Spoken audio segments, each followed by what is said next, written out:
Hey guys, welcome to Capturing Christianity. Okay, so first of all, this is, I'm trying some new things here. So I've got Eric Hernandez with me in person. We're doing a debate, CC Exchange 23, with Justin Schieber. He and Justin Schieber are debating God's existence. That's why he's here in person. He also just kind of lives not too far away, but I can't believe this is like the first time that we're actually like doing any kind of work together. But let me say this. So this is kind of new for me, having we've actually got two camera angles. Let me show you. Look at that, just beautiful close-up shot. Look at that. Just look at that face. Just look at that face. I actually watched that video that you did on your debate with Skylar. We'll maybe talk about that a little bit later. Sure. But I watched that again recently. It's just very entertaining. Yeah, very entertaining. That's the way to put it. Well, anyway, so yeah, the what I was saying at the very beginning of this, by the way, the topic today, we're talking about AI, consciousness, dualism, God's existence, Christianity, some of the debates that Eric Hernandez has done. So a lot of cool different things that we're going to be talking about today. But I did want to mention that this is a little bit new. So if something goes awry or whack, then just blame me. Like I'm switching things on my phone. Like I touch a button, switches to a different camera angle. Pretty cool stuff. And I can't see any comments either. My computer's too far away, so I can't read any of the live chat that's going on right now. Anyways, all right, with that out of the way. So again, we're talking about AI, consciousness, dualism, the soul, how this all relates maybe to God and Christianity. So Eric, but first just start out, because this is your first time that you've actually been on the show. Just start out by a brief introduction about who you are. Yeah, my name is Eric Hernandez. I'm the apologetics lead for the Baptist General Convention of Texas. And that encompasses everything from going and speaking at churches to organizing what we call the unapologetic evangelism conferences. We do 3 all over the state of Texas with one of our affiliated churches, and being able to engage with cool channels like yours. Sorry, I'm trying to make it a little bit cooler in here. It is getting pretty hot, and my phone stopped working there. Okay, there we go. We're good now. So, yeah, I remember I was a breakout speaker, right, at one of the conferences a few years ago. With Moreland, actually. Yeah, with Moreland was there, and I was able to ask him a question like in the Q&A period. That was really cool. Yeah, so you've done a lot of debates, and what would you say? We're kind of not getting directly on the topic yet. Maybe you guys can just stick around. This is gonna be a fun conversation. So, what is one of your most memorable debates that you've had?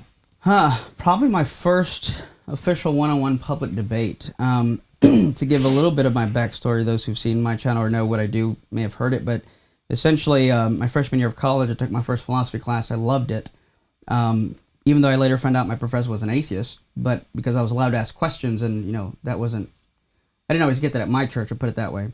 And wanting to take another class in philosophy, everybody warned me not to take Professor Pena's class because he's antagonistic towards Christianity and religion, and his goal is going to be to make me lose my faith. But that kind of intrigued me, and so I'm like, well, where can I sign up? Because, call me crazy, but I knew if Christianity is true, I needed to know why. But if it was false, I'd still like to know why, and maybe this was the guy for the job. And long story short, it's because of this philosopher that I got into, really dove into philosophy, metaphysics, philosophy of mind. I don't know if you've heard me talk about that before, but essentially he gives this argument. He pulls out this antidepressant pill from his pocket, and he says religion wants us to believe in something like a soul, but and because of the soul we can have hope in an afterlife and seeing our family and friends that have passed away before us. And according to Christianity, your thoughts, emotions, beliefs, sensations are all supposed to reside within this immaterial soul, and these are also supposed to be immaterial.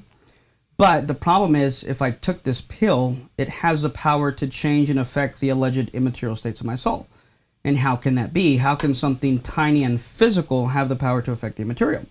And essentially he argued that every time scientists have looked at the brain or the body, all they find are physical stuff. So how do we explain that if there is a soul? And he said, well, the answer is simple.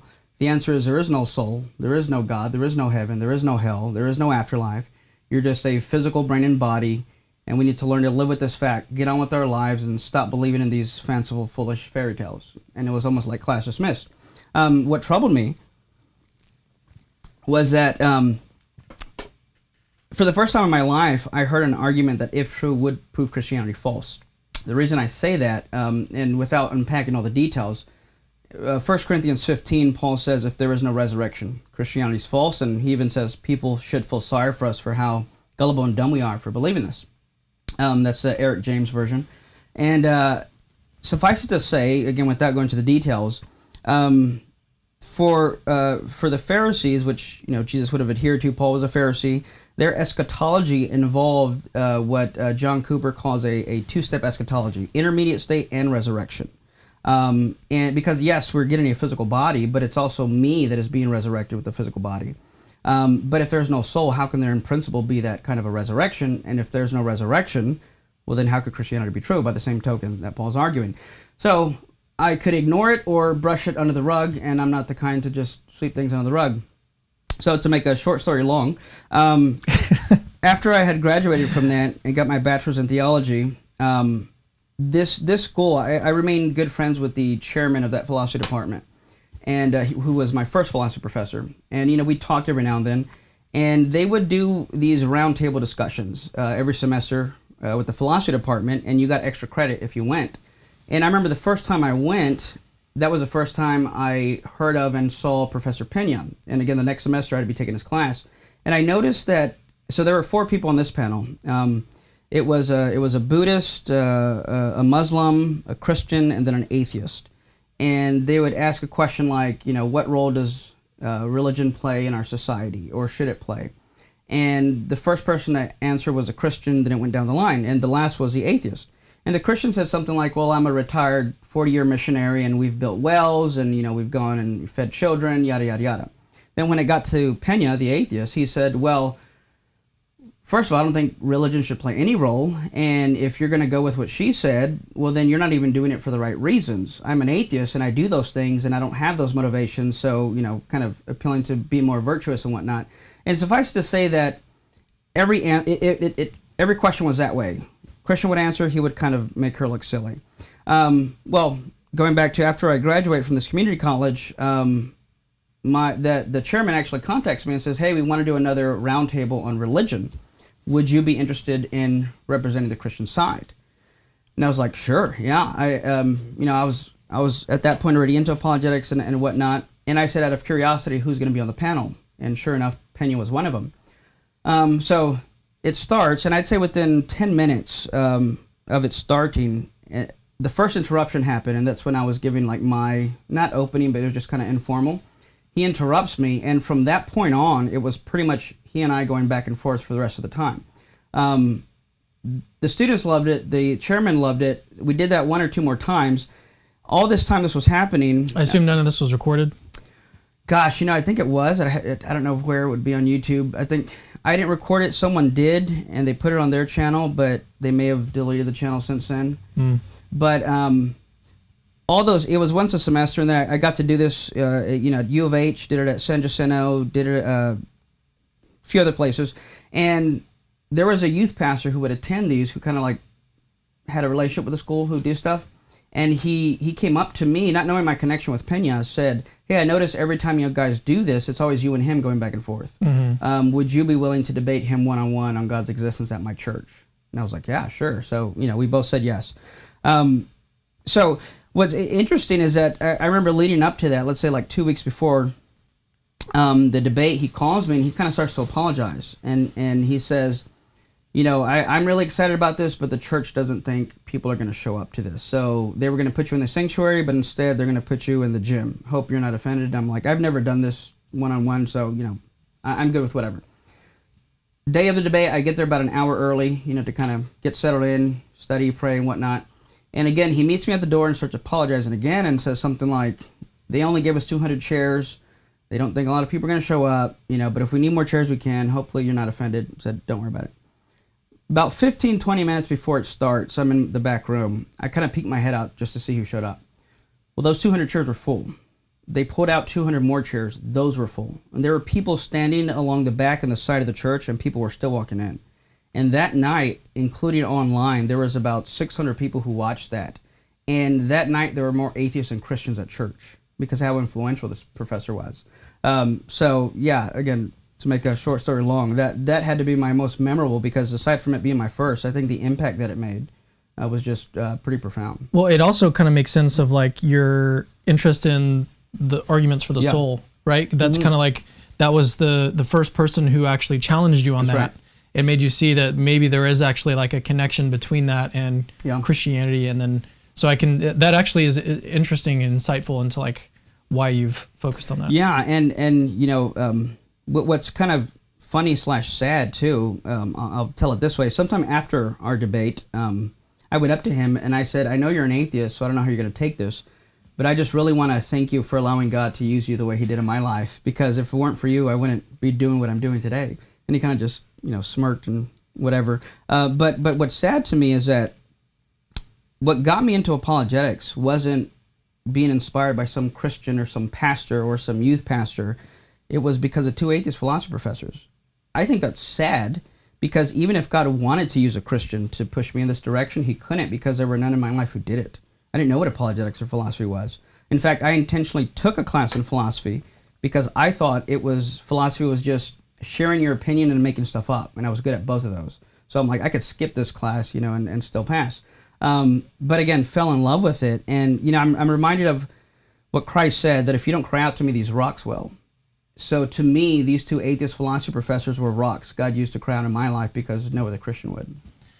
Yeah, that's really interesting. I mean, I don't know if I've said something similar to my brother, because he's the one, his journey into atheism was the impetus for me starting my journey into apologetics. So I don't know if I've said anything like that to him, but I definitely should thank him for playing his part in God's plan.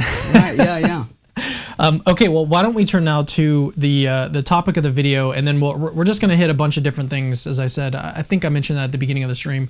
There's a bunch of different things we're going to talk about today, but let's get into the topic of AI and consciousness. So one thing that I've been doing with respect to AI is I've been using it for thumbnails lately. So I've been using it to create, one of them in particular was, now I can't remember who I interviewed, but the thumbnail was Rose Fawn. So Rose Fawn and the Problem of Evil. It's like a very famous example that this atheist philosopher William Rowe uses, this fawn who dies in a forest fire.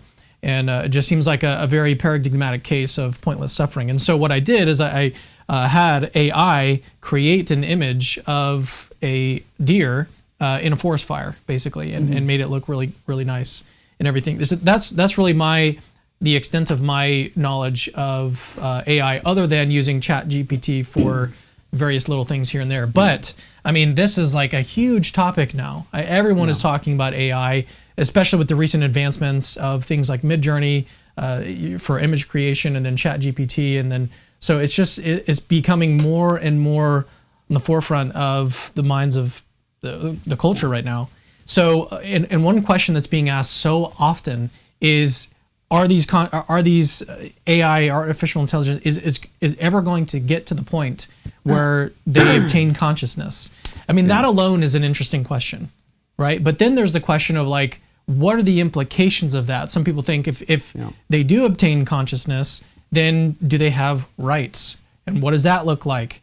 And then another question would be, more specifically in the religion arena, would be something like, if we can create consciousness, then what does that say about like God? Does that mean that like it doesn't seem that difficult actually to create consciousness? And so some people have actually used arguments from consciousness for the existence of God. And even this book that I've got right here from Josh Rasmussen, he's got some arguments in here that you can't basically build consciousness out of physical materials. There's these like construction problems that you face. And so if it does occur, though, it's happened to create consciousness, what does that mean for these different arguments for God? And then there's a whole lot of implications, but let's start back at square one. As someone who has, you spent years studying dualism and consciousness, and so what are your thoughts on AI and consciousness? Do you think that AI is ever going to get to that point? No, I would think it's metaphysically impossible. But aside, like a preliminary remark, so if you and I, growing up, we're about the same age. When we got into apologetics, like the Kalam was like the thing to go to, and it's still a great argument. But what you now notice is that nowadays atheists are familiar with the Kalam, right? Because like back then you'd use a Kalam, maybe they weren't familiar with it. But now it depends on what you mean by familiar. Fair enough. Yeah. They've heard it They've before. heard it. Put it, yeah, right. Put it that way. Let me also make a caveat. I'm not saying that like all atheists are just completely ignoramuses, but I am saying that a lot That of online most of them are. most of them are. No, but a lot of them just haven't done the deep work and the deep study on these arguments. But like when the Kalam was first out there, of course everything starts in the academic, then kind of trickles down. It takes some time, but it made a pretty big impact, and I think it still does. But now people are more, given that they've heard it before, they now have kind of responses to it. So it almost kind of lost that. For some people, it kind of lost that newness to it, that punch. I think, and I hope too, but I think the existence of consciousness is now going to be the next kind of Kalam impact. So I would recommend to any young aspiring apologist, get some consciousness understanding, philosophy of mind, under your belt, because I think that's going to have huge impacts, and I would love to see arguments from consciousness be as widespread as a Kalam. I think that is super, super good. I mean, I'll pull up this book one more time. So you guys probably can't really see it that well. We're kind of far back here, and then there's a glare on it and everything. The book is called Who Are You Really? By Joshua Rasmussen, the subtitle, A Philosopher's Inquiry into the Nature and Origin of Persons. And so what Josh Rasmussen did recently is as a professional philosopher, he did a deep dive into consciousness, and he wanted to really ask the question, what are we made of, and what are we, and he's appealed to consciousness, and he's well known, I would say probably the most well-known philosopher right now, working on arguments from contingency. And so he's got a lot of great books. One of them, it would take me probably too long to find it on the bookshelf. It's called How Reason Can Lead to God. And in that book, he develops an argument from contingency, but then he also appeals to different data that, get it together. What is that? My spinner. Oh, Yeah, okay. I like to fidget. Sorry, you got me distracted. So he appeals to, no.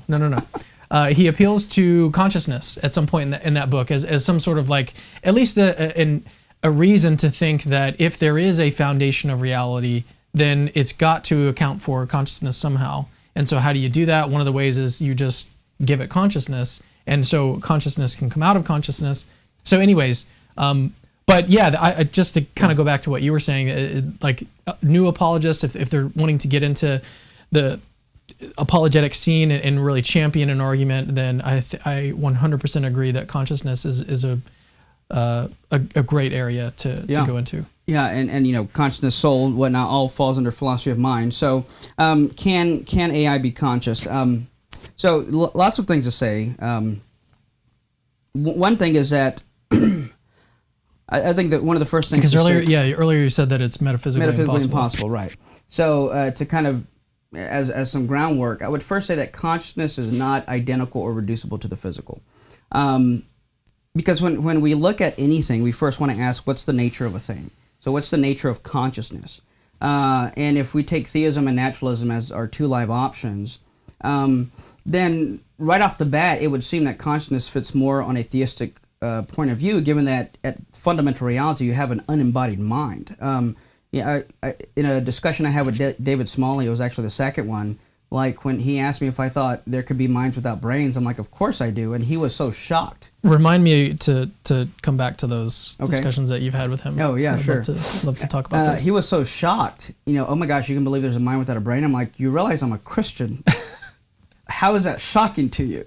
When at the core of Christianity, there's an unembodied mind. So God. Yes, right, exactly, God. So what is consciousness? And suffice it to say that when you look at the features of consciousness, and there's various arguments that point to consciousness as the nature of consciousness being immaterial, to even ask and answer these questions, one thing important to understand is what's called Leibniz's law of the indiscernibility of identicals. We can just call it Leibniz's law for short, and essentially states that if two things in question are identical, say some X and Y, then whatever is true of one is true of the other and vice versa. So if Eric Hernandez is the same person as your guest, then whatever is true of Eric Hernandez is true of your guest. Now this also implicitly gives us a test for identity. So take again some X and Y. If I can find just one thing true of X, not true of Y, or vice versa, they're not the same thing. Well, if we're just going to, for the sake of simplicity, if naturalism I would even argue that naturalism it's most logically consistent for a naturalist to be what's called a strict physicalist and say that consciousness is either identical or reducible to the physical. Either it is physical or, some say that it's caused by, dependent on, emergent from the physical. Setting that aside, you're going to have to make it somehow physical or pushing it that way. But given Leibniz's law of identity, we know they're not. Why? You take brain states and mental states. There are 5 states of consciousness: thoughts, beliefs, sensations, desires, and volition, or acts of will. And even using Leibniz's law there, we know they're not the same. How so? Well, take a thought and belief. If there's one distinction between them, then they're not the same thing. And you can easily think of the fact that I can have beliefs that I'm not thinking, and I can think things that I don't believe. So they're not the same thing. So take a thought. A thought can have the property of being true or false, but a brain state can't have the property of being true or false. My brain can be in a state that weighs 3 pounds. The thought I'm talking to you doesn't weigh 3 pounds. So what do you mean by brain state? Right. So a state would be a mode that a thing is in. So if we look at something like water, water is a substance, and it can exist in 3 different states. And if you know the properties of a thing, it'll point you to the kind of state it's in, and it'll even tell you about its nature. It'll tell you something about its nature. So if I say water is in a solid state, has a property of solidity, it's in a solid state, and it tells you the kind of thing water is. It at least gives you some clues. So a brain state would be something like neurons firing, or something that the brain's doing, neuroplasticity, elasticity, whatever the brain's doing. It's in a certain state. And suffice to say that there are states of the mind and brain and vice versa, that it can be true of one thing but not the other. So again, they're different. So consciousness can't be identical or reducible to the physical. That's kind of how I just kind of quickly make that point. So now if consciousness is not physical, then the next question is, what is the thing that possesses consciousness? And conscious mental state. So let me back up just a little bit. So you're making this you're appealing to this Leibniz's law of the indiscernibility of identicals. And is that what it's called? Yes. Identicals? Yep. And so what you're pointing to, like you're contrasting, okay, this thing X versus this thing Y, and you're saying this thing X has at least one property that Y does not have. Something true of it, sure. Something true of it, yeah. Well, so it has this true property, and this one it doesn't have that true property. And so when it comes to a brain state, I think one of the things that you said is that like a thought can be true, right? But then you said that a brain state cannot be true, right? True And so that would show that you've got these 2 different properties that these 2 things have, and that would show that they're not identical to each other. Right. Identical. Right. Yeah. And so a thought cannot be identical to some physical brain state. Yeah, that's right. And what you're thinking of here, right? And when you're saying a brain state is like a neuron or like a certain. So a state would be like an event. But it would be like a physical event happening in your brain. Right. A brain state would have to be a physical event, right? Yeah. And then mental events aren't physical. So, and we can show that by showing they don't share the same properties. An illustration I've given is like, say you walk into a lab and you see 2 bottles of clear fluid, and without using any tools, scientific tools, you want to ask, are they the same substance? So what you can do is apply Leibniz's law of identity, and you see that they're both fluids. They both have the property of being clear. So you assume at this point perhaps they're the same substance, because one says water, but the other one says chemical X. But let's say the label is ripped off. So you think they're the same substance until you turn over the one with the label ripped off and it says constant flammable. And you think, well, I know water's not flammable, which means even if I don't know what chemical this is, I at the very least know they cannot be the same thing, because one has a property true of it that's not true of the other. Yeah. So it's a really, really helpful test. So if consciousness is not physical, we can then ask what possesses it. And mental properties are what are called kind-defining properties. By knowing the property, kind-defining properties tell us about the kind of thing needed or required to ground or possess it. So the simple way to put it is thoughts have thinkers. So if there's you can't have a thought without there being a thinker. So if consciousness exists and it's immaterial, what possesses it? Well, I know one thing for certain that possesses consciousness, and that is me. And I use the word I. I possess consciousness. The word I is what's called an indexical word. It refers to things like here and there are indexical. So what is the I or self? the word I. So that being said, if I possess consciousness and it's immaterial, what kind of thing am I? And then this goes into, again, without going into all the complicated details of it, I'm going to argue that I'm not identical nor reducible to the physical. Again, using Leibniz's law of identity. Like if I retain identity through change and part replacement, then I'm not identical or reducible to the physical. Jaegwon Kim, a secular philosopher, gives a really interesting argument for that. Just to kind of explain it, he says something like, in 2011, this brain and body did not exist. Because every 7 to 10 years, your body replaces almost every cell. So he says in 2011, this brain and body didn't exist, but I did exist in 2011, therefore I'm not identical or reducible to a brain and body. So what kind of thing am I? I would say that given that consciousness is immaterial, it's a defining property, well then you would need some immaterial substance to ground it, namely the soul, is what I'm going to jump to. Now, all that to say, for something to be conscious, I would argue it needs a soul. And then let's look at something like AI. There's a lot of problems with saying that AI would be conscious. One is, I would argue that it would need to have a soul to be conscious in the first place. And we talked about kind-defining properties. When you look at everything that exists is going to have a nature, an essence, and that essence is going to set limitations of what it can and cannot do. An acorn's essence, its nature, has the ultimate capacity to be put in the dirt and grow into an oak tree. But if I put you in the dirt, that won't happen. So that shows me that your ultimate capacity doesn't contain that faculty capacity. So there are limitations to a thing's capacities given its nature. Now, if we're going to take a physicalist perspective, then you're going to have to assume by looking at the physical, there's going to have to be some kind of indicators, and I'm kind of simplifying for the sake of time, indicators that there are at least potentially these capacities to at least possess consciousness to begin with. Suffice to say, I don't see any, unless you just assume panpsychism, which I think has other problems. But it was, I think, Leibniz who said, he was one of the first to kind of argue that if you were to like walk into a big mill room and you would see objects pushing and pulling against each other, where would consciousness fit in all that stuff? When you look at if you were to shrink down to like the level of an atom and go into a brain, you see that it's not a whole in and of itself. Because another thing that consciousness would require would be a substantial whole, not an aggregate. What's an aggregate? A collection of separable parts held together in a certain structure. Lego bricks are aggregates. So if you're just a brain and body, you're just Lego bricks, for lack of a better word, put together. Where would consciousness fit, so to speak, in that? You would need something that is a whole that can unite all your mental properties and states.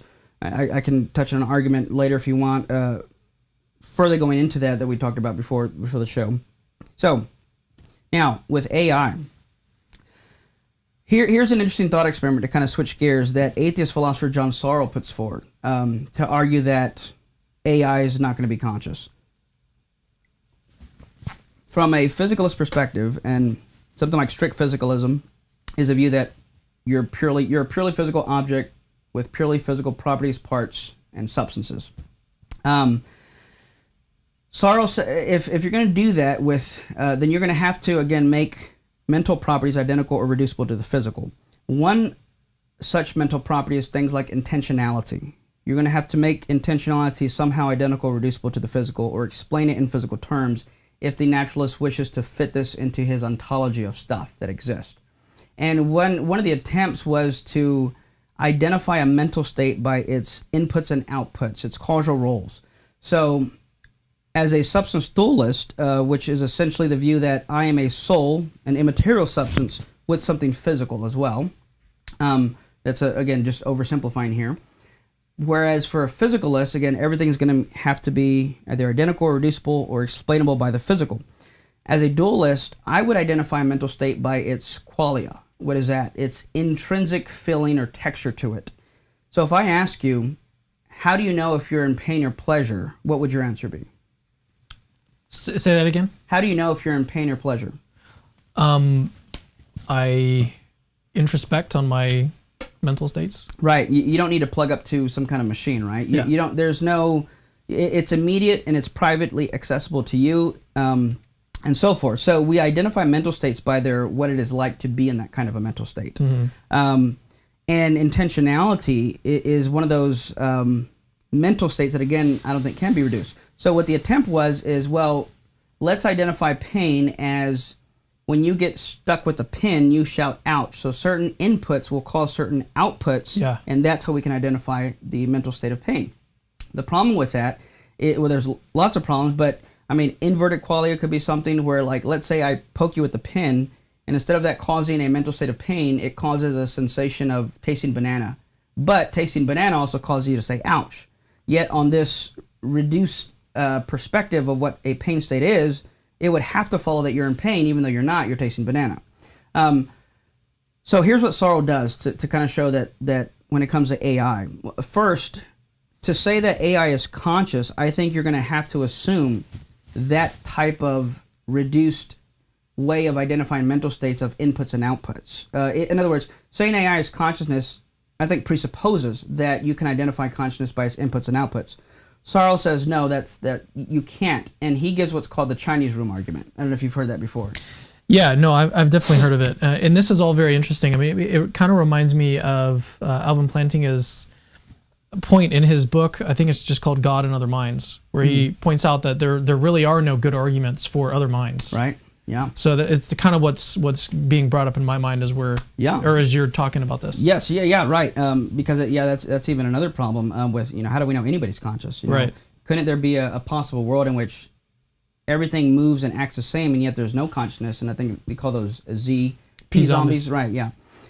So John Sorrow, the Chinese room argument, for those that aren't familiar, he says, suppose that you put this guy in this room, and you lock the door, and there's two slits in this room, and he can't get out. And beside him, there's this rule book, and it says when someone passes in a squiggly, squaggly line, you pass out in this other bin that you have, pass out the squaggly, squiggly lines. And let's suppose this guy gets so good at this that every time a squiggly, squaggly line comes in, he looks at the rule book. Okay, now I pass out a squaggly, squiggly, and then all the different variations. He gets so good at this, he doesn't even need the rule book anymore. And now he's just like, as soon as it comes in, he's handing it out.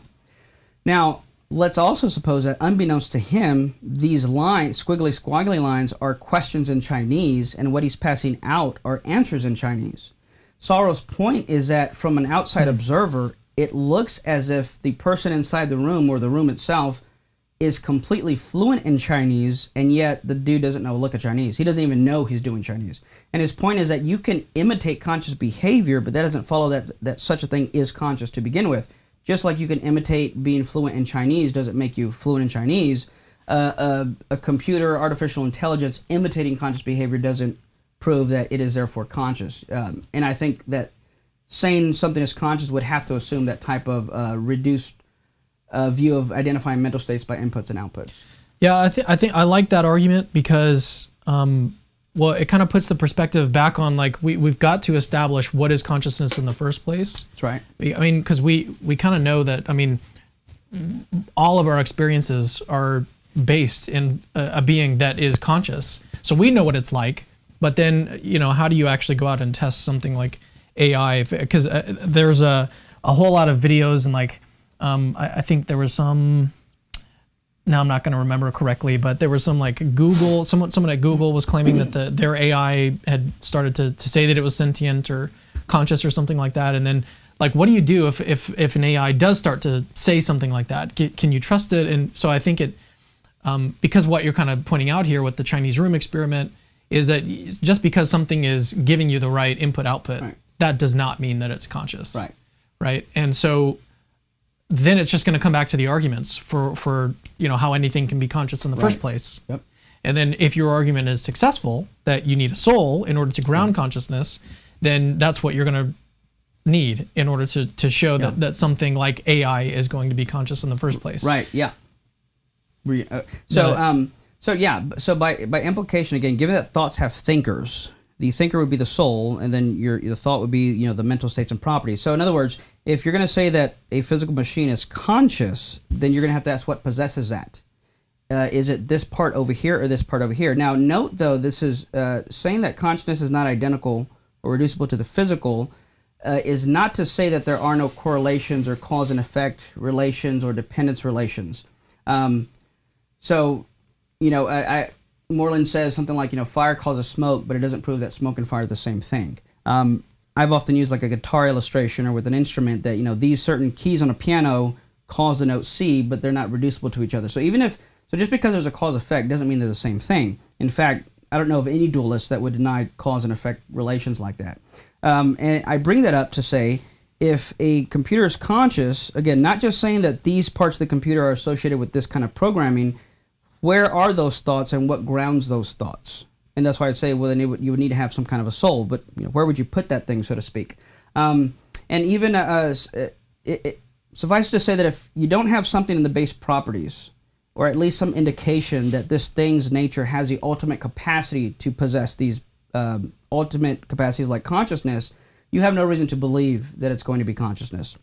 So if we, at best, someone can say, well, perhaps a soul could emerge from this. And I think that gets into other problems because I think, I don't know if it was Nagel or Jagwan Kim that basically argue, and you even mentioned Rasmussen says something like this, you're not going to get some, hopefully I'm pronouncing this right, sui generis.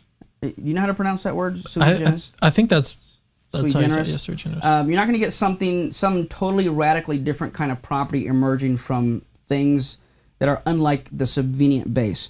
What at best you're going to get are what are called structural properties. So take throw some wooden boards together. These 10 wooden boards have the property of being a pile of wooden boards. What I can do is I can rearrange those, and then now I have a raft. And now the same base parts can now have the property of being a raft. But note, it's not a new kind of entity. It's just a new pattern and configuration that gives it a new structural property, not a sui generis, totally different property. So take the physical stuff, even computer hardware or whatever. If there is no consciousness there to begin with, and Plantinga gives a similar argument when it comes to the brain, but if there's no consciousness there to begin with, how are you going to rearrange Lego bricks, if you will? Yeah. And then boom, consciousness pops into existence. Plantinga says something like, take a look at the brain, it's an aggregate. Let's look at the very base, like an atom or quark or lepton, whatever the lowest is. Is that conscious? No. Okay, throw together 1 million of those, and then you get an atom. Is that conscious? No. Throw a few million, however many it takes, then you get a cell, and then eventually you get a brain. At what point is consciousness going to pop into this bad boy? Mm-hmm. Now, what some people at this point are going to say is, well, that's the fallacy of composition is often the accusation. And if we could see the chat, I guarantee you there's someone in there shouting that as well. What's the fallacy of composition? It's the accusation that I'm saying that because a property doesn't exist in the parts, it doesn't exist in the whole. Right, exactly. Now, the problem with that kind of accusation is that, first of all, it's a case-by-case basis. Because if I took 100 red bricks and constructed a small house, then yes, the property of these bricks being red will also entail that the whole house is going to be red, all things being equal. So it's a fallacy of composition is a case-by-case basis. But what I'm arguing is more like you're not going to take a whole bunch of red bricks, rearrange them, and get the color blue from a mere structural rearrangement. So at best, all you're going to get are structural properties, not sui generis, different kind of properties like consciousness. So then the burden of proof is on the person, proposing that AI can be conscious to show, one, how can this happen metaphysically? What indications do you have that these physical states have the ultimate capacity within their nature to even possess consciousness? How do you define or identify a mental state? Because again, if you're going to go to inputs and outputs, we just go back to what Sarl's saying. And it's not a fallacy of composition, because we're not talking about, it's a case by case. And on top of that, the fallacy of composition has to do with something like, if I'm not mistaken, called property transfer. Because I'm not saying that this thing has property X and it's going to be transferred into the bigger thing. I think there are cases like that. But note, saying that a quark or cell or atom is not conscious, I'm not saying that an atom possesses not consciousness and that property of not consciousness passes on into the bigger thing of it being not conscious, because negative properties don't exist. I'm not a bear, but I don't possess a property of not being a bear. You don't have negative properties. So even then, I'm not saying that not consciousness is a property that's going to be passed on to everything else. I'm saying we have no reason to believe it, and the burden of proof would be on the other person to show that we would expect consciousness to exist. Yeah, Rasmussen, I haven't got to that part in the book. I'm only in the first, I don't know, 30, 40 pages so far. But toward the end of the book, he's been mentioning at the beginning that he's going to eventually provide all these different construction problems that arise out of trying to construct consciousness out of these sort of more fundamental building blocks. Right. And how it just seems really impossible. It's not just a matter of like, oh, this is unlikely. Metaphysically it's more like, impossible. It's more like, yeah, you can't take different particles of dust, arrange them brain-wise, and then expect consciousness to just emerge from that, because it's the wrong type of material. And then the question is, well, what type of material do you need? And then it kind of goes back to like, well, maybe you need something like a soul or something that already has consciousness, kind of like what you've been saying. There was something else I kind of wanted to come back to. So one of the things that you said in response to AI being conscious is that it's going to be really difficult to actually determine or come to some like reasonable conclusion that it is conscious. There's just no really good test. We can't like go in ourselves and like experience consciousness on their behalf or anything like that. So how do you actually do it? So that's one concern, one worry about like actually identifying it. The problem of other minds. Right. And then, but then the separate question is, do your arguments for dualism actually work? Right? Is there reason to think that we've got to appeal to a soul in order to account for conscious states? Because if we don't, then maybe we could just be like, okay, maybe we can't particularly identify when something is conscious or not, sure, but it's at least possible, right? Because this person would be sort of rejecting your arguments for dualism. One option that came to mind, Rasmussen has mentioned it, I think, at the very beginning chapters. What is it called? It's not emergentism. Eliminativism. So someone could just deny that they have thoughts that can be true or false, and so it's not that you have like this thing that has this property and this thing that doesn't have this property, and so you've got like a disconnect and they're not identical. Rather, what the eliminativist does is they just literally eliminate our consciousness. So what about that option? So I would think that they would be biting the bullet, and then so by default AI can't be consciousness because there is no consciousness. It just doesn't exist. So they would actually be on my side in this case. Frank Jackson, he basically argues that if a naturalist is going to be consistent, he's going to have to, when he finds a quote problematic entity, he has two options. He can either reduce it and make it, and I'm paraphrasing here, like reduce it or make it identical to the physical or something like that, or he has to eliminate them from his ontology. And some philosophers have gone that route. Like, Alex Rosenberg, he'll say he doesn't have any beliefs, and you just have to ask him if he believes that, right? So to deny consciousness, it leads to such absurd, self-defeating, kind of things. And I think this is why what's becoming popular, and it's interesting because, like I said, and like we've kind of even talked about. I honestly never could have guessed, getting into apologetics, that I was going to find people that just deny that consciousness exists. Now, I think they're being logically consistent, which I can appreciate, right? Yeah. I mean, Rasmussen even has some, like, he surveys some arguments for eliminativism. Yeah. So it's like they have reason to think that they don't have any... Their thoughts and beliefs have reason to give them that they have no thoughts and beliefs. Right. It's very strange. But again, they're trying to be logically consistent, and I think like what Jackson says is you have to locate these somehow in this grand naturalist story, or you have to eliminate them. And I think this is why men like Thomas Nagel and a few others that escape my mind at the moment are now kind of punting, and I would say punting to something like panpsychism. It's becoming way more popular. It is because there's a famous guy. Well, is he famous? Philip Goff. I'm sure you've seen him. Yeah, he's been on Joe Rogan. He's been on a bunch of the big shows. So he's probably more famous than we are. Oh, yeah. I'm pretty sure. Yeah, he's been on those shows. We got to get Craig on Rogan's show now. I know. So hopefully.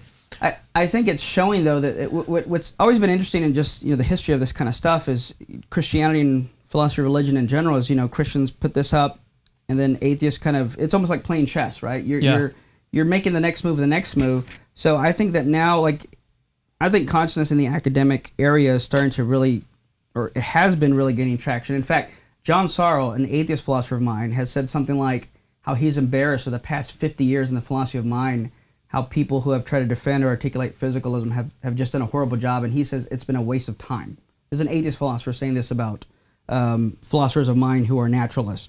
Now, without going to his option, there's this realization that, okay, let's not be self-defeating. So what can we do? And I think the best option is to punt to a panpsychism where say, okay, the physical doesn't create consciousness, but what if we just front load it and just put it in everything to begin with? So under the right physical conditions, the matter in this chair can be conscious. Now, I think I've heard Moreland say something like, well, bless our hearts. I mean, that's a great attempt, you know, but note what they're implicitly conceding. If it's not there to begin with, you're not going to get it by rearranging stuff. And what I think is most ironic is, wait a minute, so you're punting to the idea that ultimate reality at its core must be mental. Well, why not just become a Christian? You know, it's like you're trying to take that cake and eat it too. So yeah, I mean, they can eliminate it, but again, it's become popular now to kind of lean towards panpsychism. I think that gets into other problems that, you know, we don't necessarily have to talk about. But what I think it's showing is the weight that the soul and consciousness kind of plays into these discussions. Yeah.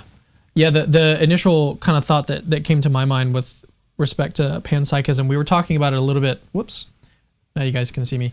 We were talking about it before the show, before we started, was the problem of the unity of consciousness, right? And so even if you have every fundamental particle has some level of consciousness, and then you throw it all together, you throw a bunch of them together in a particular arrangement, and then you get some higher level of consciousness. How does that actually work? How do you get from these different fundamental things that each of themselves have some sort of level of consciousness? How do you then get a single unit of consciousness that has this sort of like movie-like experience of the world? And how does that work?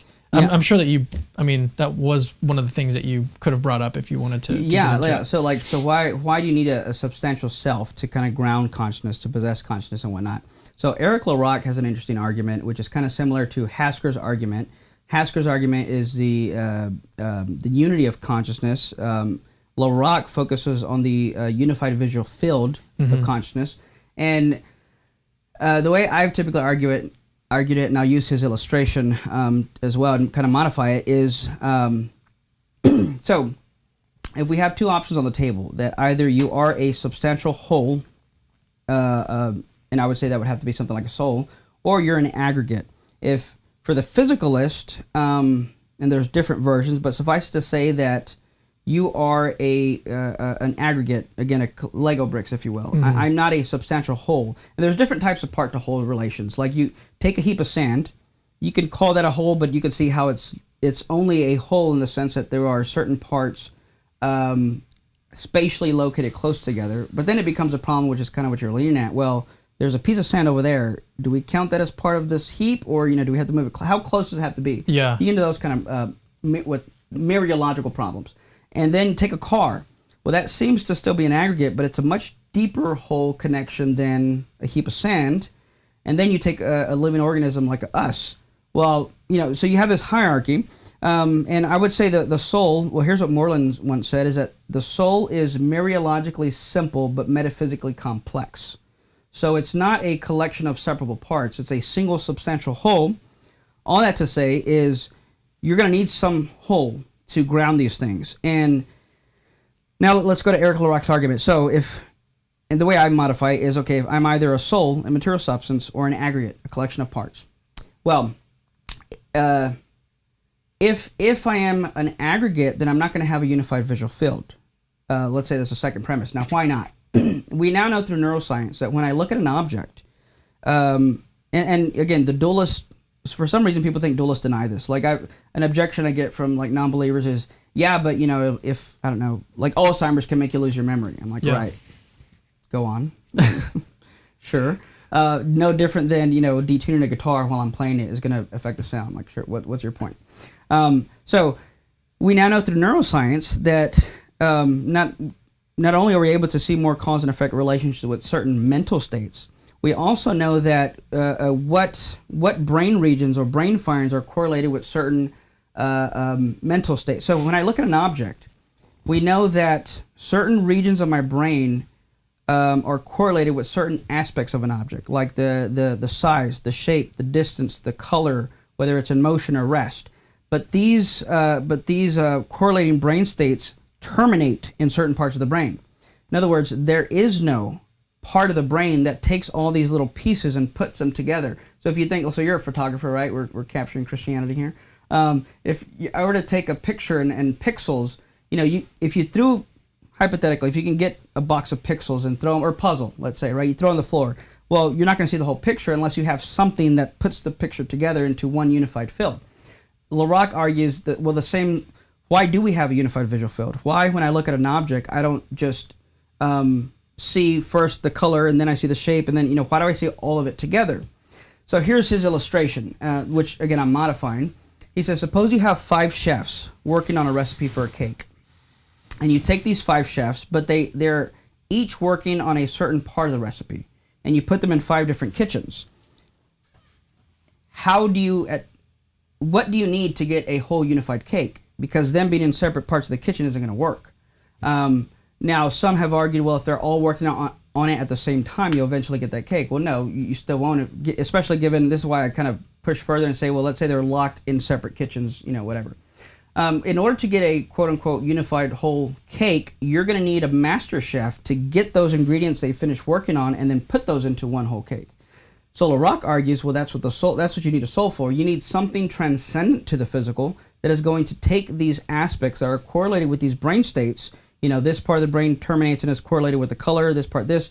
You're going to need some master chef, if you will, that takes all those properties of that object in your unified visual field and put them together into a panoramic, if you will, and have this whole unified conscious visual field cake, if you will. So to even have something like a unified visual field, you're going to need something to ground all those properties that you're looking at. So I'd like to, at this point, discuss a couple objections to dualism, and then we can kind of move to talk about some debates that you've done. Oh, yeah. And that should be a lot of fun. So the first, I may just raise one. So this is probably the most well-known objection, the interaction problem. How does the mental interact with the physical? Yeah, right? And so what are your thoughts on this problem? First of all, articulate it for the audience. Yeah, so the interaction problem, it's really a question. As we know here, questions aren't arguments. It's really a question as well. How does something immaterial act on the physical and whatnot, or even vice versa? What is the mechanism? Or right? Hasker, I think it was Hasker who said something like that is like the most, what did he call it? Like the most overrated objection, like in philosophy. He's like, I'm tired of hearing that. Like it's not a good objection. It's not even an objection. Honestly, it's a question. And I think I first heard Moreland point this out, that it's really an epistemic question, not an ontological question. Because if my arguments pass, which I haven't shared all of them, but just from what we've talked about, if my arguments pass that a soul exists, and your question is, well, how does it interact with the body? Note that does nothing to affect my ontological arguments that souls are required for these features of reality like mental states. So at best, it's a question, not an objection, and on top of that, it's epistemic, not ontological. Because I could say, I don't know. Now, what follows from that? Nothing. I'm not very good with cars. I'm not a mechanic.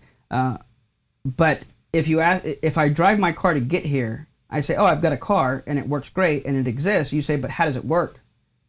Oh my gosh, I don't know. My car doesn't disappear from the driveway. It's still there. There's just something I'm ignorant about. Okay, so that's one thing to say on that. The other thing to say is, this also seems to assume... do know how the mental interacts with the physical. There are different, and I'll touch on that in a little bit. But another thing to say is, because at first, let's look at what are the assumptions behind the question? Because I kind of touched on what is a negative answer actually going to imply? Right. Yeah. Nothing. And then what is a question even trying to get at? Yeah. And what is a question assuming? Because the question also seems to assume that there is an intermediate mechanism that A interacts with B by way of C. Mm-hmm. So they're presupposing that you need some intermediate mechanism. But let's go there for a second. First, I disagree. There might be, but I don't think you need that. But let's say there is. Well, then the next question would just become, well, how does A interact with C in order to interact with B? Well, then you're going to have to posit another mechanism, and then another, and then you get to this infinite regress. So I think the best way to see this is to see that it's a basic primitive action. There is no intermediate mechanism. Same thing with if you ask, how did I get here? Well, first, I got into my car, then I drove this, and I give you the directions. But at some point, I'm going to need to just say, I put the key in the ignition. Like, that's where it starts, right? There has to be, it can be just an A to B there. It doesn't have to be an intervening mechanism. Otherwise, you lead to an infinite regress. As a side note, too, one of the arguments I use for the soul is the existence of free will. Without going into those details, suffice to say that if you're just a purely physical object, then purely physical objects don't act on their own. They're caused to act by external forces. So if I'm purely physical, I would argue that a necessary and sufficient condition for libertarian free will is that you're the first mover. You're not caused by something else. Well, if I'm just physical, I'm going to necessarily be caused by something else because I'm not going to move. I'm not going to be a first mover, so you don't have free will. So the question also seems to assume that you can't have something immaterial because it can't act on the physical, where I may push back and say, but if you don't have something immaterial to act on the physical, you're not going to have libertarian freedom, and I think that leads into a whole other range of problems epistemically and all this other stuff. But that's just kind of like a side note. Now, let's go to, okay, what are the possible responses to how this interaction can happen? There's a few things. One would be, so Moreland has said something like, because what some people try to argue on top of the question, in other words, to try to make it an argument. I think Sean Carroll may have done something like this, where they say that you're not going to, you can't create new energy. It's a closed system, so to speak. But then Moreland kind of pushes back and says, well, that you're assuming it's a closed system, but it could be, well, if God exists, maybe it's not a closed system. And the same might apply. Just like God can interact in the physical. Or it's just closed around God. Yeah. Yeah, like God is part of the system. Sure, yeah. Just as God can interact in the physical, why can't my soul interact in the physical? In fact, it's a loose analogy, but one way that one can think of our soul in relation to a body is just as God is omnipresent to the universe, my soul is omnipresent to my body. Now, again, without going into like heresy, because when I wiggle my toe and wiggle my finger, my soul doesn't have to travel from here to there, and vice versa. I have causal active power at every point in my body. So, one, it might not be the case that we're in a closed system. And then two, it could be the case that maybe there is some energy created, but the energy that's created is indetectable, because then the question is, well, we should be able to see where the soul is interacting, which I think is weird to ask that. And the reason is, like I've heard non-believers, an objection would be, well, we've never seen a mind without a brain. Mm-hmm. And I always say, well, rewind. Show me when you've ever seen a mind to begin with. You haven't. That goes back to the problem of other minds. Like, well, we need a way to empirically, test it. Well, how do you empirically know there's a mind first? That goes back to the Chinese room argument, all that other stuff. So, in other words, I think that's a bad way to object to the soul. But Moreland says it could be that there is energy released, but the amount of energy being released is so insignificant to what's being done. So he uses the illustration. Suppose you go to the Hoover Dam, and there's one switch that if you just flip the switch, it will release all the water. Now, compare the energy used to flip the switch with the energy that is released when all the water comes out. I mean, it's going to drown, no pun intended, the energy of flipping that switch. So he's like, well, maybe the soul does create some kind of energy, but you're not going to detect it because of the amount of energy that's being released, with that. And then there's, I think this is more recent, which is really interesting, is appealing to something like quantum entanglement. I don't know if you're familiar with that. I had to look up when I first heard it, but essentially... Isn't that the spooky action at a distance yes, type thing? That's right. It's essentially the idea, and we know this happens, that by doing, let's say you have two atoms, or I don't know if it's particles, I'm more of a philosopher than a scientist, and even that's a bit of an exaggeration.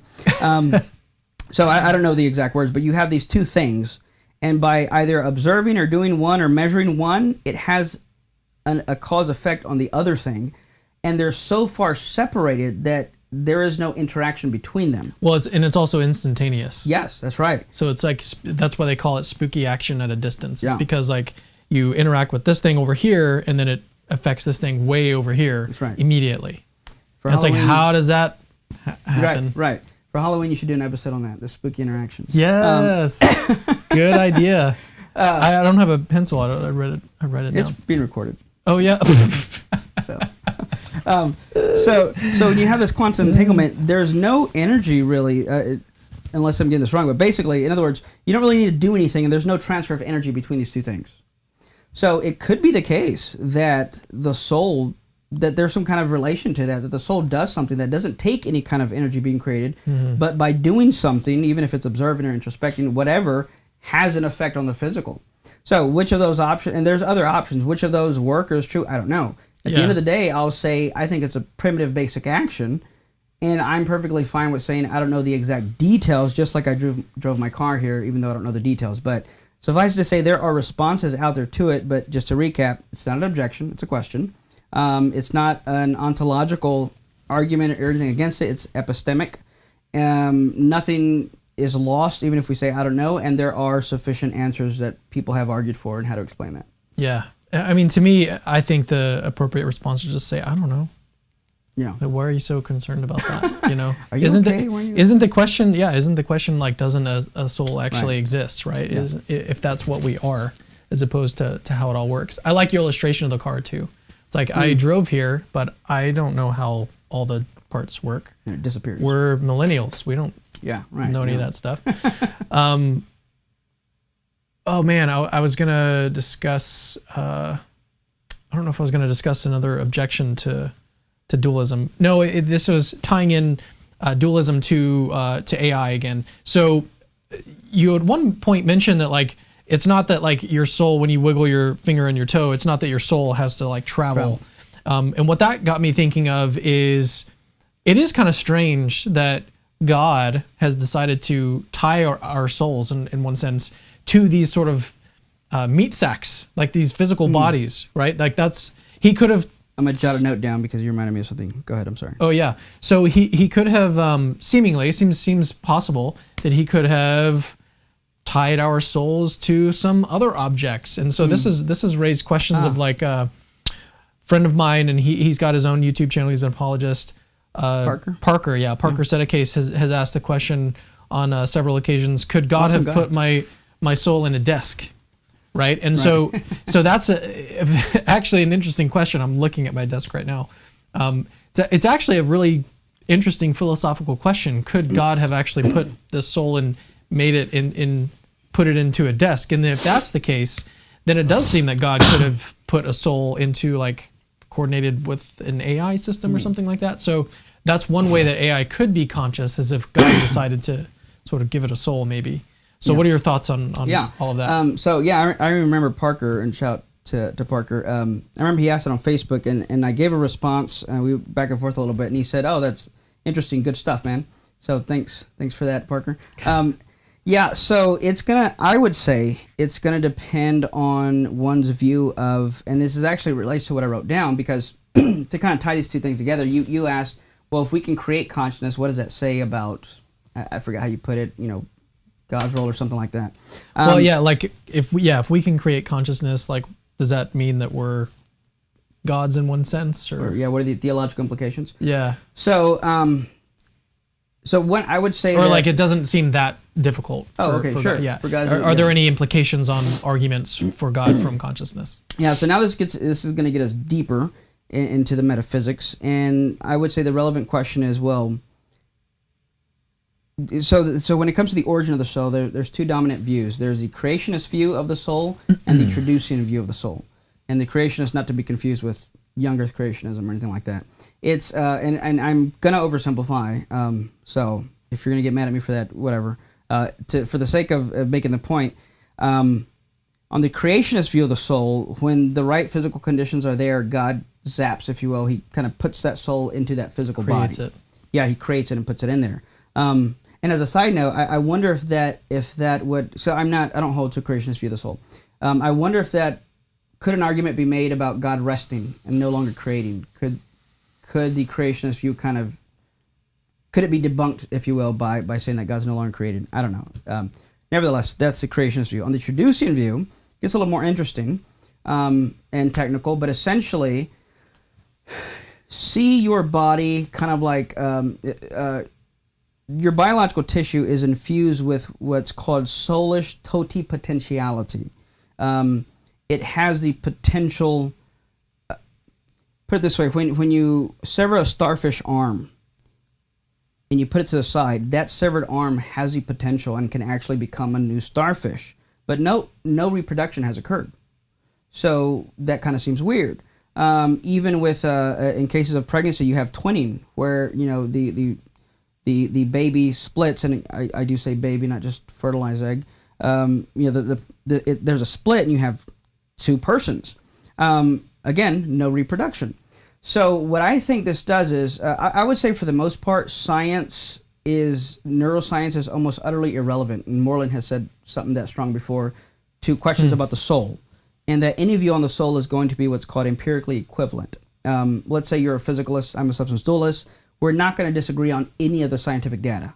Our disagreements are going to be metaphysical and philosophical, are going to be our disagreements. But I do think that there are times where, in a posteriori way, after the fact, that we look at things and it gives implications to something like the soul.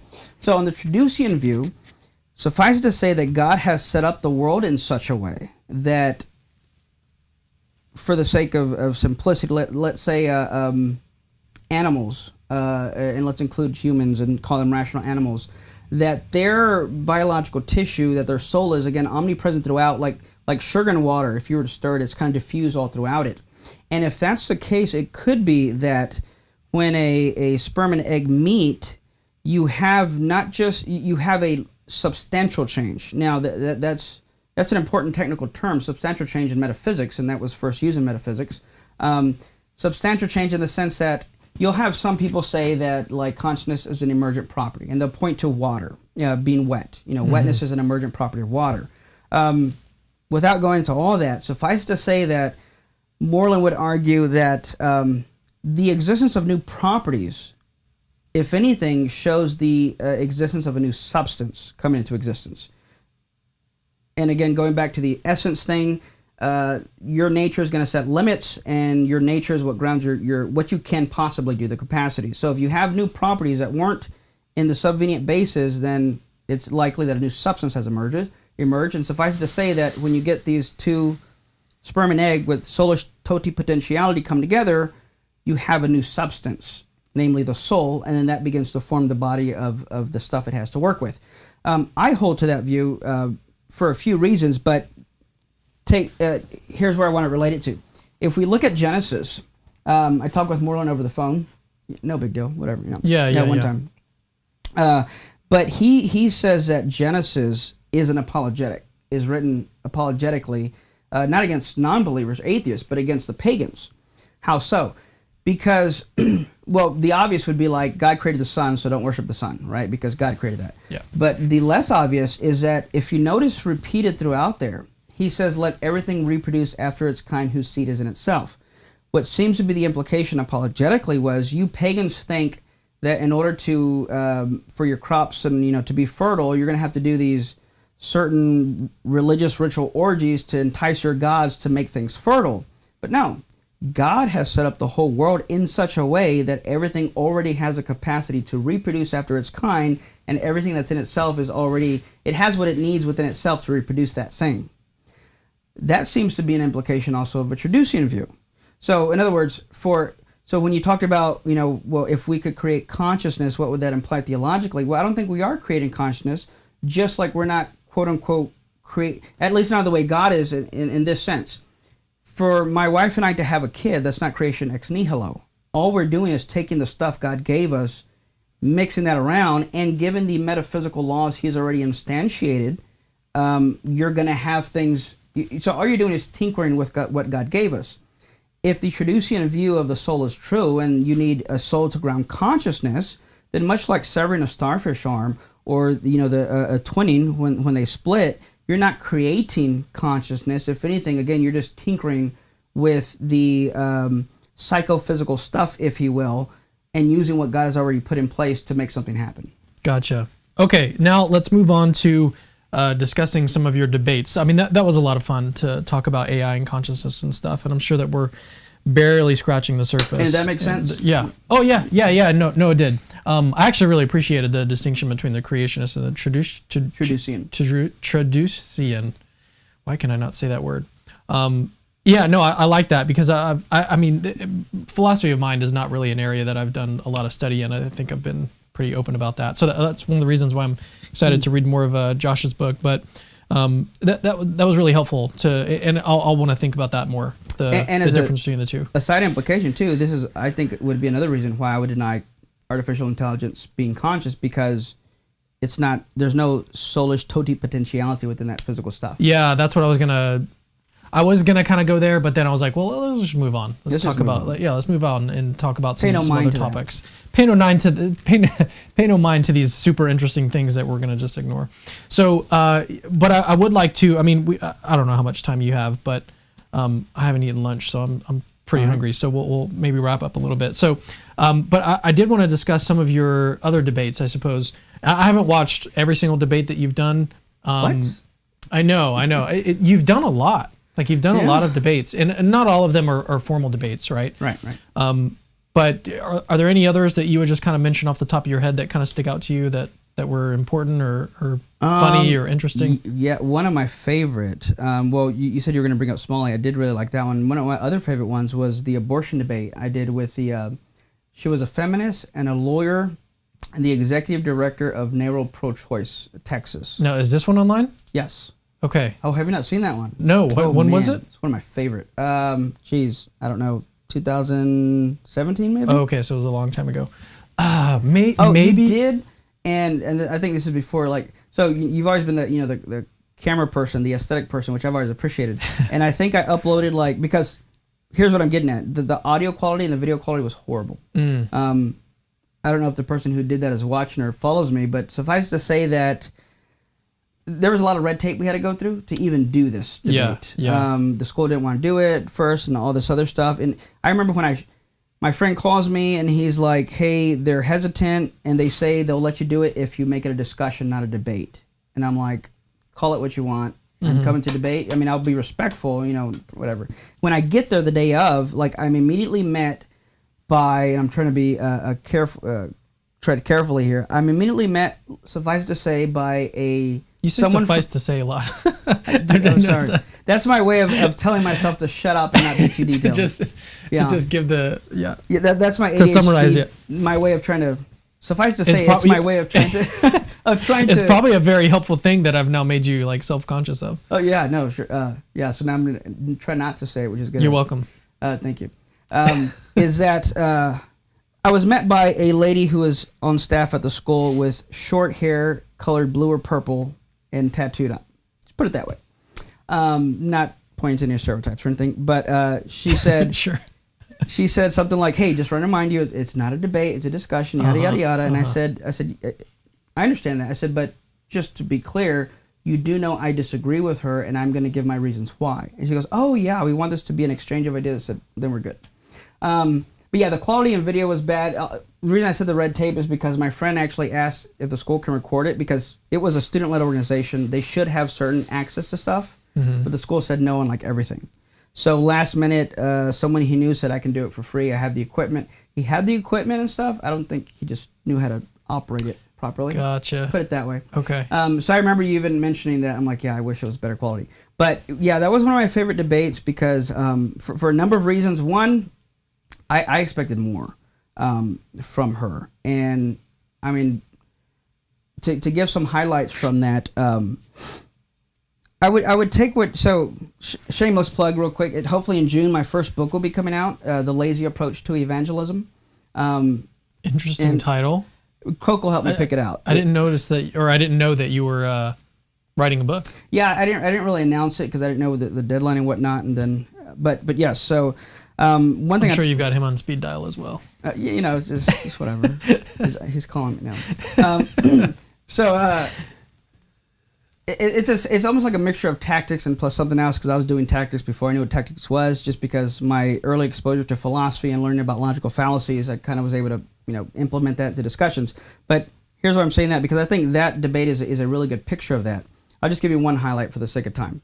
At one part of the debate, she said something like, there needs to be equal rights across the board, no matter of one's race, sex, religion, or sexual orientation. There needs to be equal rights. And then at another time in the debate, she said something like, we need to support a woman's decision to have an abortion, even if we disagree with their decision. It's not your position to judge the person. It doesn't matter if you agree with why they want to have an abortion. You should support her because that's her right. These were set at two different parts of the debate, and I use this in the book to kind of show how you want to look holistically at these things. So when it came to the cross-examination, I clarified. So equal rights no matter race, religion, orientation, yes. And you also think we should support a woman's decision even if we disagree? Yes. Okay. Hypothetical. As a thought experiment, I said, suppose, because, side note, I've been saying that a lot too, I think. What, side note? Side note, yeah. Her organization, if you can afford an abortion, her organization will pay for it for you. I guess they just, I'm sure there's an approval application process, I don't know. So I said, so suppose a religious woman comes up to you, because remember, religion, no matter religion, orientation, whatever. Right. Religious woman comes up to you and says she wants an abortion, and her reasons are this. Suppose there was technology that could not only tell you the sex of the baby, but could even tell you the baby's sexual orientation. So this religious woman wants you to pay for her abortion because she doesn't want a gay baby. In this instance, are you still pro-choice? Because it seems like that if you are, well then you're essentially okay with killing someone just because they're gay and for someone else's preferences. But if you say no, well then you're going against a woman's decision, which according to you should be supported no matter what, even if you disagreed. So would you still be pro-choice in this instance? So I took what you said and just made a question out of it to expose the absurdity. She laughed nervously. You could hear a pin drop in that room after I asked that question. In fact, the moderator got really nervous. He was actually my friend, because there was already, throughout the debate, there was a few times where like the person who was there to supervise from the school was like pacing back and forth nervously. And so I'm just, it's quiet. She laughs. She takes a sip of water. She says, well, that technology doesn't exist. So, you know, and then people like laugh, right? And yeah, that's not the answer. So I said, well, it's a thought experiment. I said, but you know what? I said, let's run with that. Because, you know, I don't want to lose a crowd. And, you know, I said, let's run with that. Let's say it doesn't exist. Let's modify and say she was lied to by her pastor. It is nevertheless still her choice, her decision, and her belief. I want to know still, would you be pro-choice in this instance, yes or no? She never answered the question. She was beating around the bush, and the person supervising that debate like stomped up there and put like a piece of paper on the table, and it said something like basically like move on and remind people this is not a debate. And so the moderator's like, let's just alleviate the tension and move it, and like cracked a joke, and we moved on. So, but I mean, it was kind of like that throughout the whole debate. And afterwards, I got to pray with some young ladies. I had a few young ladies come up to me and say, I came either pro-choice or on the fence, but as a result of this debate, I'm leaving as a pro-life advocate. Wow. Yeah. That's really cool. Yeah, so I did want to discuss, and maybe we'll just talk about this and then we can end the stream today. So, and by the way, let me just mention one more time that we're doing all of this live, but my computer is like, what, 10, 15 feet away from me, so I can't read any of the comments that you guys are sending in live chat or anything. I don't even know if, like, I think you guys can hear us okay and everything looks fine, so oh man, we'll just horrible. yeah it'd be horrible if we just wasted all of our time. But I guess I'll see in the comments after the stream is done. On too. I was like, yeah, can I turn this on? No, it's all on. I can see our microphones like going up and down stuff. No, I did want to discuss briefly your chats with David Smalley, just because there was a time I was listening to a whole bunch of different various things and like becoming acquainted with different apologists and new apologists, and eventually I stumbled across you and your work. I don't remember when this was. It might have been around that time, 16, 17, 18, somewhere around there. And I remember listening to your dialogue with him, and I was just like, I thought two things. So first of all, I thought, like, how does this guy David Smalley like have an audience? First of all, and then second, it really you really impressed me in that dialogue, because you were very quick-witted on your feet, and I think that he was trying to get you to like trip up and trying to like ask you things or say things that were like supposed to like kind of trip you up, but you weren't tripped up at all. So I found that impressive, and then I think after that point we became friends, or maybe we were already at that point. But anyways, any thoughts on those dialogues that you've had with him? Yeah. So kind of one of the reason I in the book that I'm coming out with, I kind of take even some of those experience and even sometimes. So I have ADHD, as people who know me know that, and it's a quote blessing and a curse. The blessing is that it's counterintuitive, but people with ADHD, yes, most have a problem with focusing. But if I find something that just intrigues me so much, it is now the opposite, where it's not that I can't focus, it is now hard to disrupt my focus or pull me away from this thing because now I'm hyper-focused.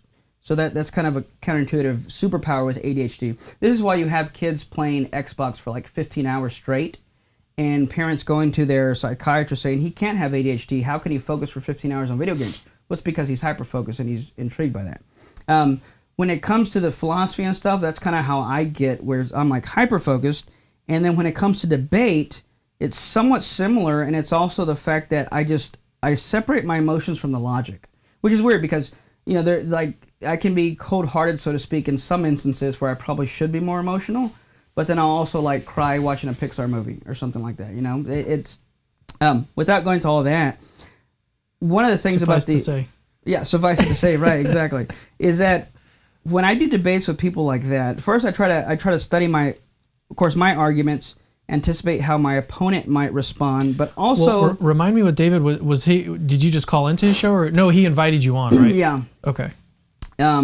Also the demeanor of my opponent, because you'll also what I try to pay attention to.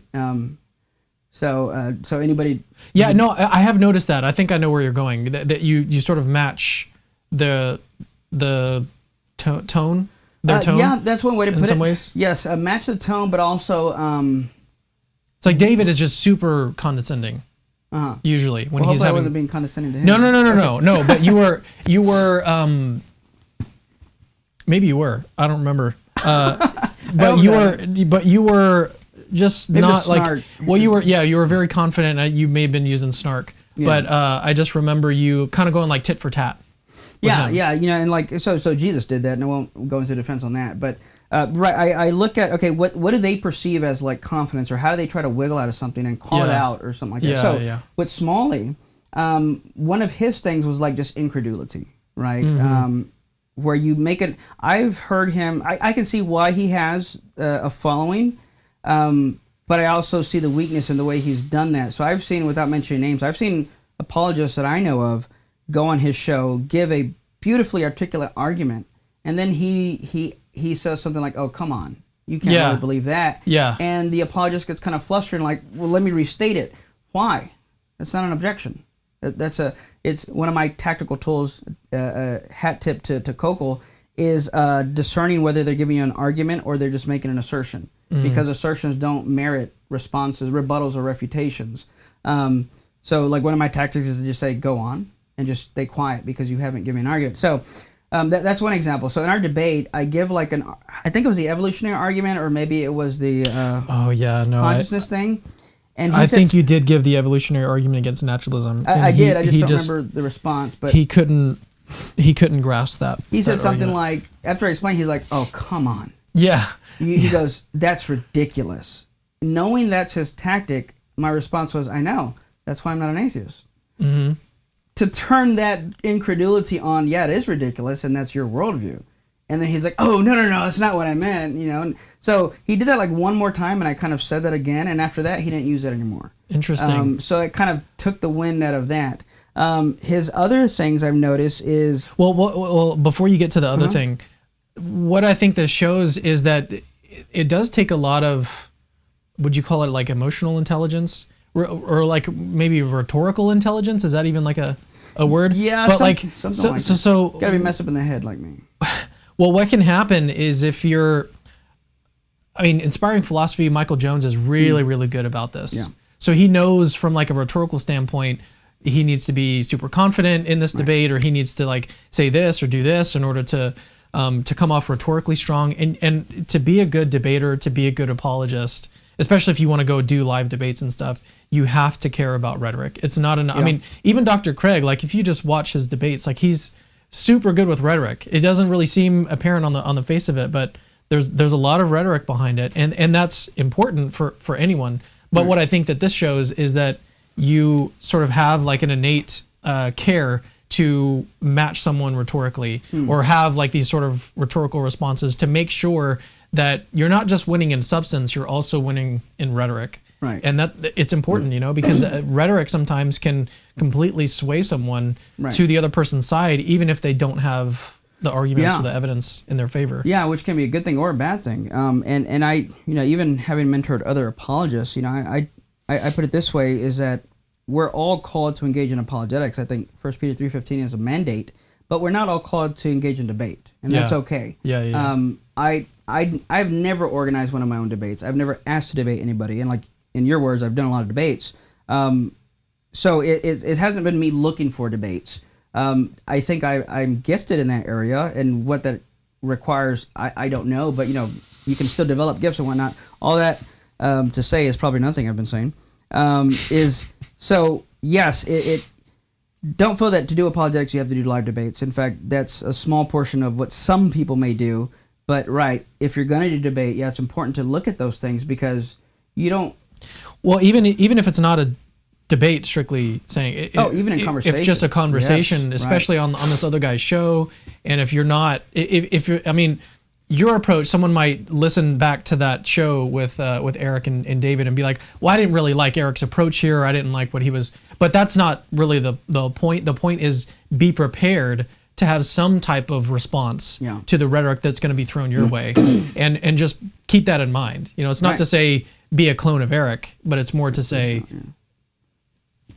just be prepared for that, and take that into consideration, because be better than me, not a clone of me. Yeah, be better than Eric. Yes. Is the point. But and what's interesting is some stuff I do is even it's subconscious. Like, I did a lot of debates online, during the pandemic, and I started noticing people were pointing out that I'm smirking too much or something, and like taking that as me like giving a jab to the other person. Like I've been accused of a lot of things, but it was surprising to get accused of being, I guess, unkind or something because I smirked. And looking back, I can see that, because when they say something that I think is just so absurd, I just kind of. Well, didn't Skylar Fiction like point that out during your debate? Right. Yes, that's right. I was. And all you did was like smile, right? Right. And he's like, look at him. Yeah, look at his face, and he's like that. And oh my gosh! And he started. Right. Yeah, I highly recommend people to go watch that. Well, he's not. Unfortunately, like I honestly hope that nothing is wrong. But he's not like on YouTube anymore, right? He's like, he deleted his channel or something. Details are irrelevant, but there was some stuff in his life that he wanted to take a break from YouTube. I didn't talk to him personally. Someone sent me something that gave information on that. But on top of that, so he was just. For people that may not know, Skylar Fiction was a sort of atheist YouTuber that existed in the very early stages of YouTube apologetics. No longer exists. No longer. We can't explain his interaction. Yeah. So, and even just quickly on the other things, another thing that he would do is, I would notice that in previous talks, is when he would kind of get stuck in a corner, he would. Which one are you talking about? David or okay? Smalley. He would kind of say like, well, we've talked enough about this, let's move on, or we're not going to agree, let's move on. And I noticed he did that when he was kind of being pushed in a corner. So I think it was also with the evolutionary argument, to where he's like, well, we're just going to disagree, let's move on. And I said, well, before we move on then, are you implicitly conceding what I just said there, because you didn't give me a response to that? So in other words, I think you want to move on because you don't want to go to the implications, but you haven't responded to this, so if we move on, I want to make the audience know that you're either conceding these or running from these. And that kind of, again, it kind of took that rhetoric away from him. And then even the other thing was, he would, sometimes his responses in that same situation would be like, well, I just disagree with you, I don't think that's true. And kind of move on from there as if that's somehow a rebuttal or something. He did something similar with me, and he's like, well, I just disagree with you. I'm like, well, of course you do, otherwise you wouldn't have me on your show. And given that we disagree, tell me why I'm wrong. Well, what I was also thinking of is that your approach to, like, you've got to take each debate sort of case by case and really study each person individually, because I'm sure that your approach in tomorrow's debate at CC Exchange 23 is not going to be anything like your approach in a debate with someone like David Smalley, right? Justin is like, I was just going to say he's sweet, He is sweet. Like, he's just a sweet guy. Sweet guy. But he's philosophically informed, right? Unlike someone like David Smalley. Exactly. So, like, when you mention an evolutionary argument against naturalism, and David wasn't even able to understand like the basics of the argument, you're not going to face that with someone like Justin Schieber. So it's important to sort of tailor your approach in each debate. That's right. Yeah, and Justin Sharp. So I don't. In other words, there would be nothing like what I did with Schuyler or with Smalley, because Justin's not going there. So I don't need to match a kind of. Well, that's not his defense mechanism. Right. Exactly. His defense mechanism, Justin's, is going to be, well, let's look at the arguments, which is what you want. Like, that's for like, if your goal is substance, then like if you want truth to win, then it's good to find people that can fall back to the arguments. And I mean, that's one of the reasons why I chose you to debate Justin, is because in these cases you still, like, even if people disagree about the things that you argue and that you defend, it really does come back to, like, you're always trying to push people back to the argument and say, even in your debate with Matt Dillahunty, it's been a few years since I watched that one, but you were always trying to pull him back to discuss like the individual premises and the arguments and which ones do you reject and why. Yeah. Right. Yeah. And with someone like Justin, it's and I don't mind saying, he's probably going to be one of the most challenging people I've ever debated because he's not going for the rhetoric, he's going for the substance, which is again what you want. And I even see Justin in other debates concede points. We're like, oh yeah, well that's a good point, and I'm, maybe he's like, I'm not entirely sure how to navigate that, and he's willing to admit that. In other words, he's not just trying to put up a show and like, I'm not going to concede anything. Yeah. So so it's going to make for a good discussion, and we've even the audience might not know this, but we've even exchanged openings and rebuttals. I told someone that the other day. They're like, why would you do that? He knows what you're going to say. I'm like, well, if my arguments are true and they work, what does it matter if he knows them?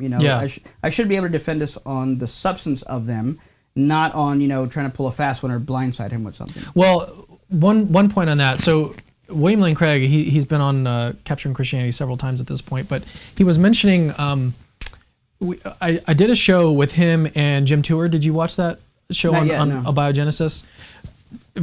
Good episode to watch. But after the show, so Jim Tour is actually debating Dave Farina. You know who Dave Farina is? Sounds familiar. Professor Dave. Oh, yes. Professor Dave. Yeah. So Professor Dave has been going after Jim Tour on the Abiogenesis stuff, which I don't know that I even pronounced that word correctly. Yeah. But anyways, they're having a debate. It's on like May 22nd or something like that in Houston. Oh. So you should come down to. We could go. I actually got him to get me tickets. So. Oh, nice. Or like save me seats or something. Where so at? It's at Rice. Okay. Rice in Houston. Sweet. So yeah, if you're interested in coming down for it, it'd be fun to go watch it. Yeah, I'll 22nd. What's funny is that I actually I've had some interactions with Professor Dave on Twitter today. I don't know if you saw. I posted something on Facebook about it. Yeah. So this is a huge tangent. So on yesterday, I posted. All you have to say is suffice it to say, and then say whatever you want. Suffice to say, yesterday I posted I've been posting these different arguments. We did a stream a long time ago, 150 something arguments for the existence of God, which were individual arguments taken from like professional papers defended by philosophers and everything. So we did this whole video on it. Anyway, so I've been making these graphics, one argument per day that I'll post on our social media. Yeah, I've seen that. And so one of the arguments is like a parody. I saw that. It's a parody, yeah, right. So it's not an actual argument that any theist has defended. The first premise says everything has a cause. And some atheists will think that theists have argued that or are arguing that premise when no theist, like philosophically minded theist, has ever defended such a ridiculous premise like that. So anyways, the argument is obviously a straw man, if you're familiar at all with philosophy of religion. So I posted that on Twitter. And then Professor Dave, responds by saying, well, premise 1 is ridiculous and premise 3 is like... So he didn't read, like in the post, I made it clear that this is not a real argument. Right. It's fake, and it's like the purpose of it is to show that no theist defends it. And then he treated it as if like, so he didn't read the post. Yeah. And so I pointed that out, and he was like, oh yeah, I should have read it more carefully. And then he asked me for a better argument for God's existence. So then I sent him a recent video that I did with Dustin Crummett on his argument from Psychophysical Harmony. Yeah. And so it's only an hour long, and it's like a summary of the argument. and it's like the latest, cutting edge, newest argument for the existence of God. Some apologists have called it like the greatest argument ever developed for the existence of God. So I was like, this is a good one. Like, go check this one out. And then he responded, "Oh, I'm not watching that. Like, I'm not wasting an hour of my time just to confirm that there's no arguments, good arguments for the existence of God." Yeah. So I was like, okay, so you wanted an argument, and now I gave you one, and you don't want to. Interesting. Anyways, going back to where we left off, Jim Tour. So he's got this debate coming up, and so after the show with Dr. Craig and Jim Tour a couple weeks ago at this point, Dr. Craig was giving him some tips on how to debate. Oh, very good. Right, and so one of the things that he was mentioning was that you always want to go first. Like that's because it gives you a foot up. Is that the right expression? Sure. It gives you leg up. A leg up. It gives you a leg up. Yeah, I'm terrible with expressions. So what it does is that you give your opening first. And usually what happens in a debate is that your debate opponent doesn't know your opening. Right. And so they give their opening, you give your rebuttal, and then what do they have to do in their first rebuttal?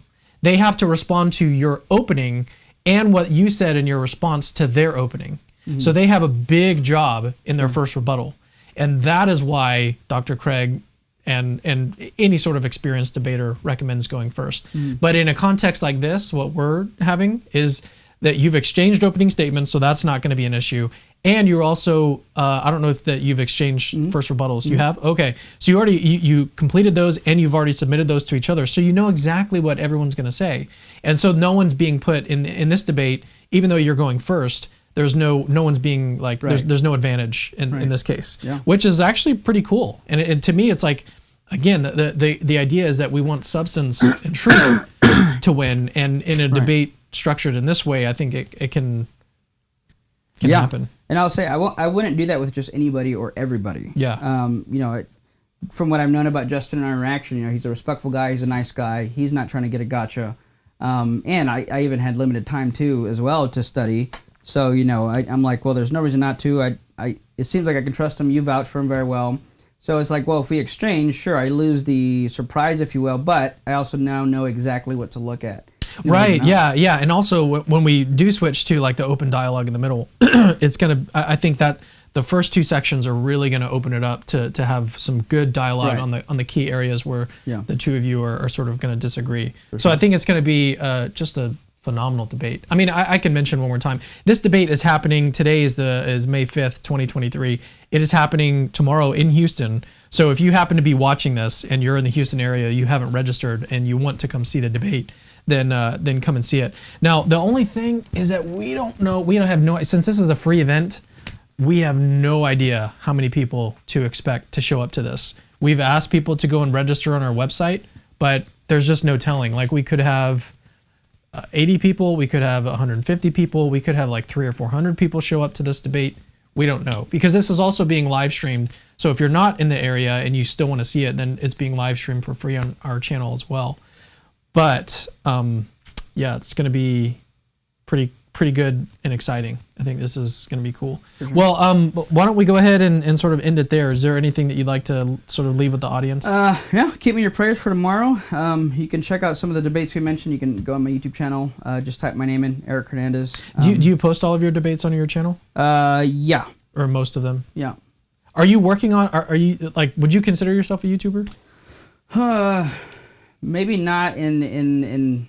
Well, you don't make your living from YouTube, right? Yeah, from doing YouTube. Not in that way. And really, I mean, I don't spend too much. I wish I could, but like my full-time job is doing apologetics for Texas Baptist, traveling and speaking, doing conferences. So YouTube is more like something I do on the side if I have time. Like I haven't posted anything in maybe a month just because I've been preparing for this debate. But like you said, I don't make my living off of it, so it's not like I'm needing to push it out there and stuff like that. Yeah. Well, Eric, I'm super excited for tomorrow. This has been a lot of fun too. Oh yeah, I'm sure that we could have gone a lot of different directions as well. But yeah, we need to do more stuff, and it'd be cool to have you come down in a couple weeks for that debate. So that'd be cool. Hopefully I can do that. Yeah, thank you guys for tuning in.